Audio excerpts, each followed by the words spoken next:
Nous prions le Seigneur.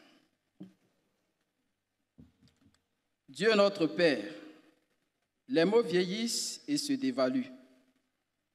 Et pourtant, c'est en un langage humain que ton Fils est venu nous apporter les paroles de la vie éternelle. Accorde-nous d'être attentifs aux mots que nous entendons et à ceux que nous prononçons, pour qu'à travers eux apparaisse Jésus-Christ, parole vivante pour les siècles des siècles. Amen. Lecture de l'Ancien Testament tirée de Lévitique chapitre 20, versets 7 à 16 et les versets 24 et 26. Lévitique chapitre 20, versets 7 à 16, puis versets 24 et 26. Vous vous sanctifierez et vous serez saints, car je suis l'Éternel, votre Dieu. Vous observerez mes lois et vous les mettrez en pratique. Je suis l'Éternel qui vous sanctifie. Si un homme quelconque maudit son père ou sa mère, il sera puni de mort. Il a maudit son père ou sa mère, son sang retombera sur lui. Si un homme commet un adultère avec une femme mariée, s'il commet un adultère avec la femme de son prochain, l'homme et la femme adultères seront punis de mort. Si un homme couche avec la femme de son père et découvre ainsi la nudité de son père, cet homme et cette femme seront punis de mort. Leur sang retombera sur eux. Si un homme couche avec sa belle-fille, ils seront tous deux punis de mort. Ils ont fait une confusion, leur sang retombera sur eux. Si un homme couche avec un homme, comme on couche avec une femme, ils ont fait tous deux une chose abominable. Ils seront punis de mort. Leur sang retombera sur eux. Si un homme prend pour femme la fille et la mère, c'est un crime. On les brûlera au feu, lui et elle, afin que ce crime n'existe pas au milieu de vous. Si un homme couche avec une bête, il sera puni de mort, et vous tuerez la bête. Si une femme s'approche d'une bête pour se prostituer avec elle, tu tueras la femme et la bête. Elles seront mises à mort. Leur sang retombera sur elles. Verset 24. Je vous ai dit, c'est vous qui posséderez leur pays. Je vous en donnerai la possession. C'est un pays où coule le lait et le miel. Je suis l'Éternel, votre Dieu, qui vous ai séparés des peuples. Verset 26. Vous serez saints pour moi, car je suis saint, moi l'Éternel. Je vous ai séparés des peuples, afin que vous soyez à moi. Amen.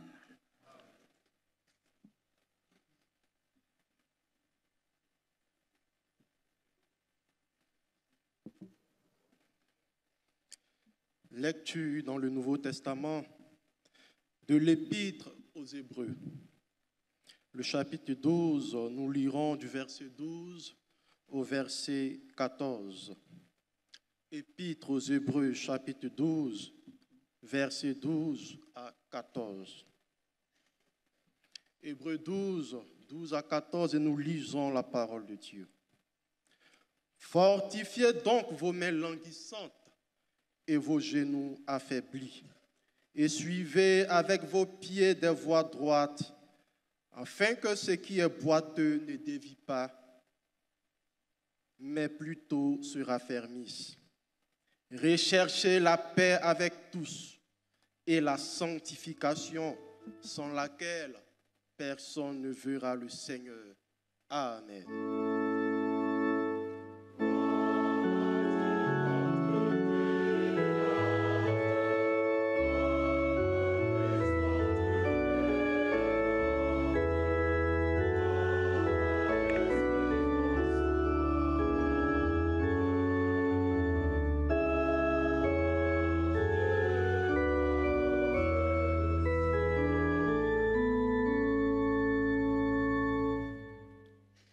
Lecture de l'Évangile selon Jean, au chapitre 17, versets 13 à 19. Jean chapitre 17, versets 13 à 19. Et maintenant je vais à toi, et je dis ces choses dans le monde, afin qu'ils aient en eux ma joie parfaite. Je leur ai donné ta parole, et le monde les a haïs, parce qu'ils ne sont pas du monde, comme moi je ne suis pas du monde. Je ne te prie pas de les ôter du monde, mais de les préserver du mal. Ils ne sont pas du monde, comme moi je ne suis pas du monde. Sanctifie-les par ta vérité, ta parole est la vérité. Comme tu m'as envoyé dans le monde, je les ai aussi envoyés dans le monde. Et je me sanctifie moi-même pour eux, afin qu'eux aussi soient sanctifiés par la vérité. Parole du Seigneur. Amen.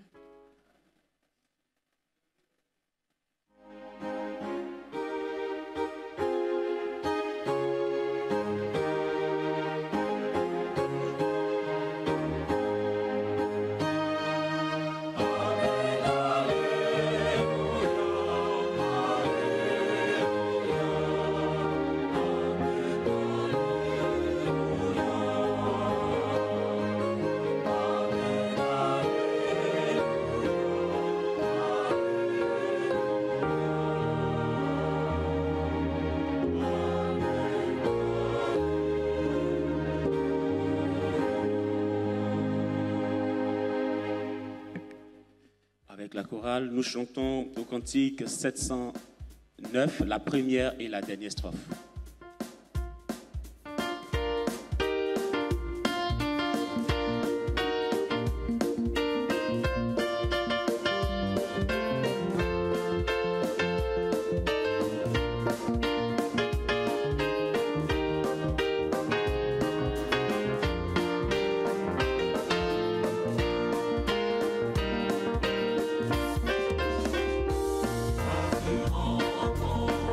Jésus qui sort.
Recherchez la paix avec tous et la sanctification, sans laquelle personne ne verra la face du Seigneur. Amen. Veuillons nous asseoir et prions le Seigneur. Seigneur, merci pour cette circonstance précieuse pour nous, afin que nous recevions de toi instruction et bénédiction par ta parole qui est esprit et vie, vérité et puissance, au nom du Seigneur Jésus-Christ. Amen. Bien-aimés dans le Seigneur, nous voulons vous saluer dans le précieux nom de notre Seigneur Jésus-Christ. Que sa grâce soit sur vous. Amen. Compte tenu donc de l'actualité du moment, nous n'allons pas être longs. Nous vous le promettons. Nous n'allons pas faire donc une prédication, c'est tout juste une exhortation. Et avec l'aide du Saint-Esprit, en 10 minutes, nous allons dire l'essentiel du thème et du texte. Le thème de ce dimanche, donc, c'est rechercher la paix et l'indispensable sanctification. Rechercher la paix et l'indispensable sanctification. 3 textes ont été lus. Lévitique 20, les versets 7 à 16 et 24 à 26, Hébreux 12 à 14 et Jean 17, 13 à 19. Le texte qui supporte donc le thème, c'est Hébreux chapitre 12, verset 14, qui dit ceci: recherchez la paix avec tous et la sanctification, sans laquelle personne ne verra la face du Seigneur. Bien-aimés, la paix, c'est le calme, la concorde, la tranquillité intérieure et extérieure. C'est l'absence de troubles. La sanctification, c'est l'acte de sanctifier, c'est-à-dire de mettre à part, de purifier et de faire en sorte que la personne soit sainte devant le Seigneur. Nous sommes à la journée de lutte contre le VIH-Sida. Voilà. Le VIH-Sida, nous savons tous que c'est une pandémie qui se vit encore dans la société actuelle, dans le monde actuel. Bien aimé, dans les 3 textes que nous avons lus, ce qui ressort, ce qui est essentiel, c'est que Dieu a établi des règles, des lois, il a donné sa parole et ses instructions pour le bien des hommes. Quand on enfreint ces règles, quand on viole ses prescriptions, quand on les piétine, quand on tourne le dos à la parole du Seigneur, le retour est dangereux pour les hommes. Le retour est mortel pour les hommes. C'est vrai que la pandémie du VIH-Sida s'est un peu estompée, mais elle est toujours actuelle parce que beaucoup de personnes continuent à mourir de ce mal. On a rapidement appelé le mal du siècle. Et il y a un autre mal qui a apparu, mais est disparu, on ne sait pas trop, depuis février 2022. Peut-être que ce mal est allé en vacances, qui va réapparaître après la crise russo-ukrainienne. Bien-aimés dans le Seigneur, le sida a connu une propagation fulgurante. Il y a eu beaucoup de spéculations sur l'origine, les origines de ce mal. Mais qu'il soit d'origine animale, d'origine biologique ou qui provient des laboratoires par les mains des apprentis sorciers ou des apprentis tueurs, vous pouvez utiliser l'expression que vous voulez. L'essentiel, c'est que le sida continue de faire des ravages dans nos communautés, dans notre société. Pour pallier cette pandémie, beaucoup de solutions ont été proposées. Le monde a proposé sa solution. La solution du monde, c'est les préservatifs et puis quelques rares fois l'abstinence, mais c'est surtout les préservatifs qui en réalité ne préservent les gens de rien. Parce que justement, les préservatifs ont montré véritablement leurs limites et puis ce n'est pas la solution en réalité. Pourquoi est-ce qu'on a préconisé l'abstinence et puis les préservatifs? Parce que justement, on a constaté que la propagation de ce virus-là est essentiellement due au fait de la dépravation sexuelle. Ce n'est pas les actes sexuels, les rapports sexuels, et surtout la débauche sexuelle que le sida trouve la force, trouve la vie de se multiplier, de se répandre. Et le monde, la solution que le monde a trouvée, c'est les préservatifs pour bloquer le virus. Mais pour nous qui sommes les chrétiens, nous savons que ce n'est pas la solution. Parce que faire l'apologie des préservatifs, c'est faire l'apologie de la débauche. Vous voyez souvent leur slogan, c'est « vous voulez préserver » ou bien avec les préservatifs, vous pouvez aller avec les gens. Il y a même des parents qui conseillent à leurs enfants d'utiliser les préservatifs plutôt. Comme si la Bible n'avait pas de solution. Même en milieu chrétien. Bien aimé, la Bible a une solution. Dieu a sa solution. Dites Amen. La solution de Dieu, c'est l'abstinence, c'est la vie de sanctification, la vie de purification, la vie de sanctification. Et c'est la fidélité. Le monde ne parle jamais de fidélité, mais nous insistons sur la fidélité pour ceux qui sont en couple, pour ceux qui sont mariés. Et puis ceux qui ne sont pas mariés, c'est la préservation.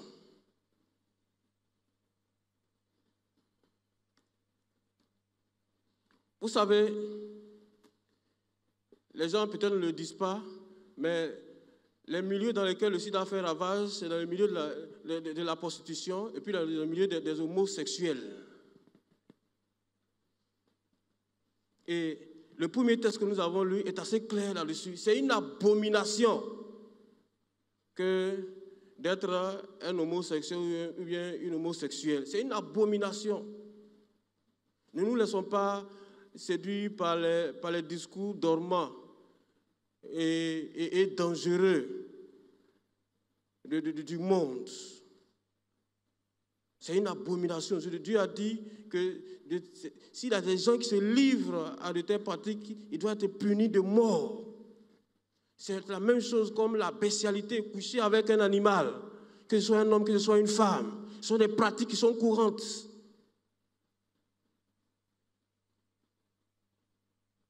Comment quelqu'un peut se rabaisser jusque-là au rang d'un animal? Comment quelqu'un peut aller avec son semblable du même sexe? Et Dieu ne s'arrête pas là. Dieu interdit d'autres relations comme les relations d'ordre incestueux, c'est-à-dire avec les proches parents. Ce sont des abominations. Et la sanction, vous avez lu tous avec moi, que c'est la mort. Dieu n'a pas changé. Même s'il ne foudroie pas les gens dès qu'ils commettent l'acte incestueux ou abominable.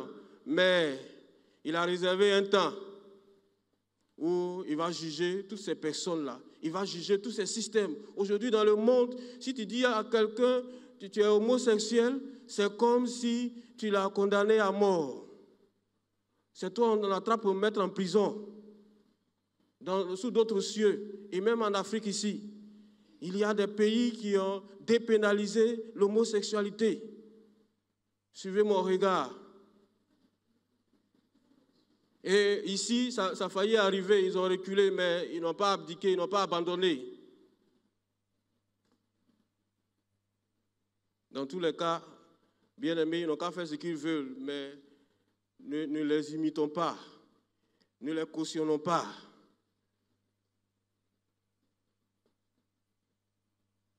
Moi, je l'ai dit, si les députés de ce mois votent cette loi aux prochaines élections, j'aurai mon mot à dire.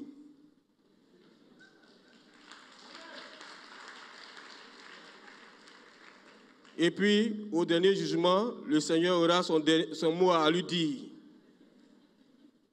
Parce que Dieu jugera tout cela, bien-aimés.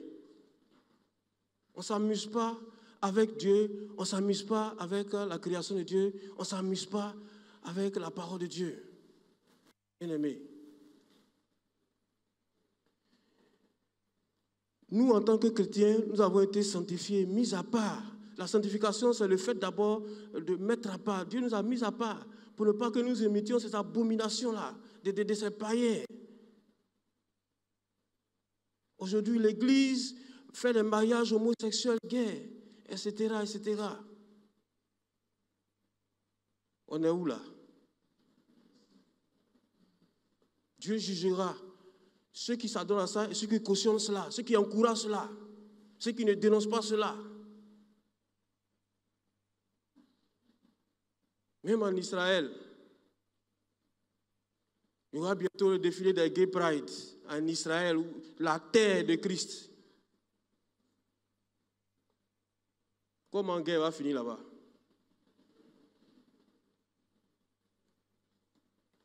Bien-aimés dans le Seigneur, comme on l'a dit, nous n'allons pas être longs. Je vais chuter pour dire que c'est vrai, si le sida est dans le monde, même si on ne connaît pas l'origine, Dieu a son médicament. D'abord, pour ne pas être atteint. Voilà, le médicament de Dieu, le vaccin, voilà, le traitement préventif, c'est l'abstinence pour ceux qui ne sont pas mariés et la fidélité pour ceux qui sont mariés. Maintenant, pour le traitement curatif, c'est la grâce de Dieu. C'est la grâce de Dieu, sinon on va dire paix à ton âme. C'est la grâce de Dieu.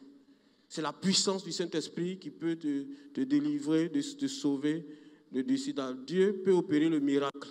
Donc il y a espoir pour les sidéens.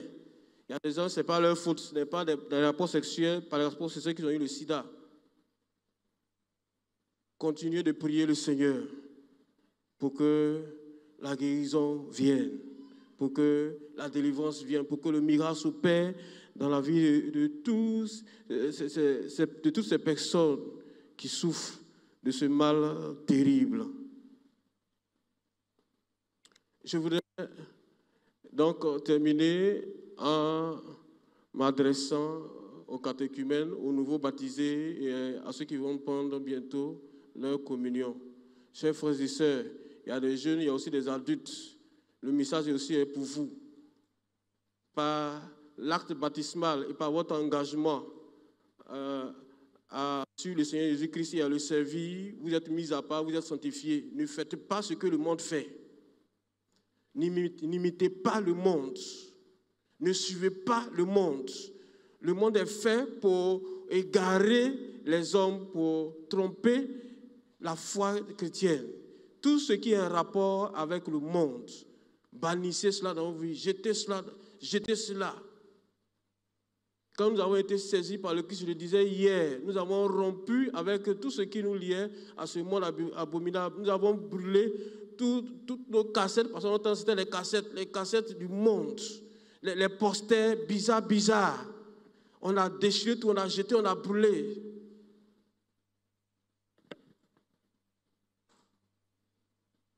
Et notre copine, on l'a licenciée sans préavis et sans indemnité et sans avertissement quand le Seigneur nous a saisis. C'est très important, bien-aimés. Heureusement que le sida était encore dans le ventre de sa mère. On n'a pas encore accouché. Faites ce que le Seigneur vous dit. Marchez dans la sanctification. Suivez les instructions, la parole du Seigneur. dans la Bible. Le Seigneur Jésus-Christ a dit dans Jean 17 que nous avons lu, voilà, ta parole est la vérité, sanctifie-les par ta vérité.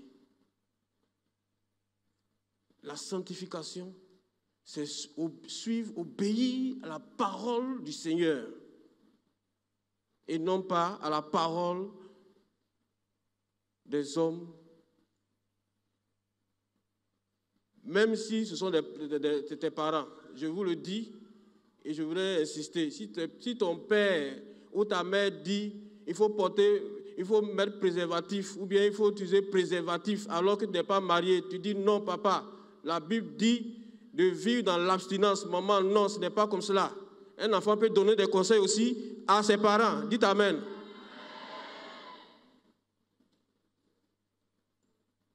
Que le Seigneur nous bénisse tous, qui nous aide. Il est l'heure. Donc je m'arrête là. Dieu nous soit en grâce et en bénédiction au nom de Jésus. Qui nous préserve du sida au nom de Jésus. Qui nous préserve de toutes les maladies, de tous les fléaux au nom de Jésus. Nous méditons ces paroles.